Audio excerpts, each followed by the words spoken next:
పెసరపప్పు అరటికాయ కూర చూద్దాము.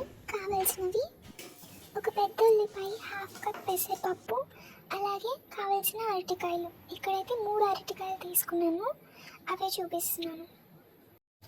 వాటితోటి వంట చేస్తున్నాం మనం ఈరోజు. ఇలా కట్ చేసేసుకోవాలి పీసెస్గా. ఇప్పుడు ప్యాన్ పెట్టుకొని ప్యాన్లో 3 స్పూన్స్ వరకు ఆయిల్ వేసుకోవాలి. వేసుకున్నాక ఆవాలు, శనగపప్పు, మినపప్పు, జీలకర్ర లాంటివన్నీ వేసేసుకోవాలి. ఇలా వేసుకునేటప్పుడు కొంచెం జాగ్రత్త, ఆయిల్ పైకి తుల్లుతుంది కాబట్టి చూసుకొని వేసుకున్నాక ఎండుమిర్చి కూడా వేసుకోవాలి. ఒకటే తీసుకున్నాను, ఒకవేళ మీకు కారం కావస్తే ఇంకొకటి తీసుకోవచ్చు. అలాగే కరివేపాకు కూడా. ఆ తర్వాత మనం ఏదైతే కట్ చేసుకున్నామో ఆ ఉల్లిపాయ కూడా వేసుకోవాలి. వేసుకొని ఇంకా కలుపుకోవాల్సిందే. కాసేపు అలా వేయించుకోవాలి. ఇప్పుడు అల్లం వెల్లుల్లి పేస్ట్ 1 స్పూన్ నిండా వేసుకోవాలి.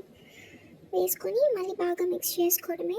అలాగే ఇప్పుడు అరకప్ ఏదైతే నానబెట్టామో పెసరపప్పు మనమైతే వేసుకోవాల్సి ఉంటుంది. ఇలా ఇప్పుడు మనకి బాగా కలిసేంత వరకు ఇదంతా కలుపుకుంటూ ఉండాలి.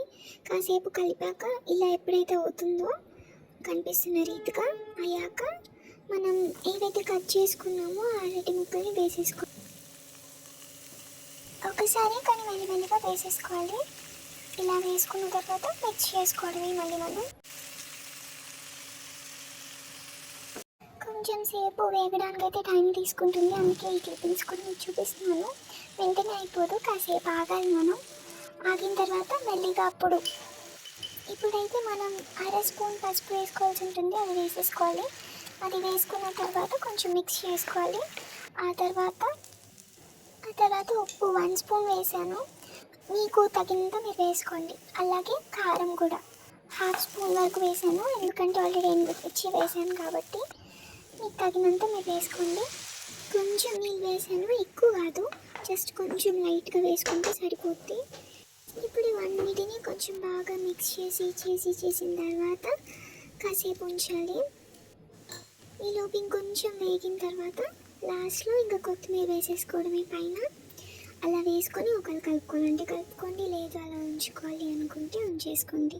అలా ఇప్పుడు మూత పెట్టేసి దించేయడమే. అయిపోయింది. చూసారు కదా, ఇలా అయితే కనిపిస్తుంది లాస్ట్కి మన output. Thank you so much for watching this video. Bye.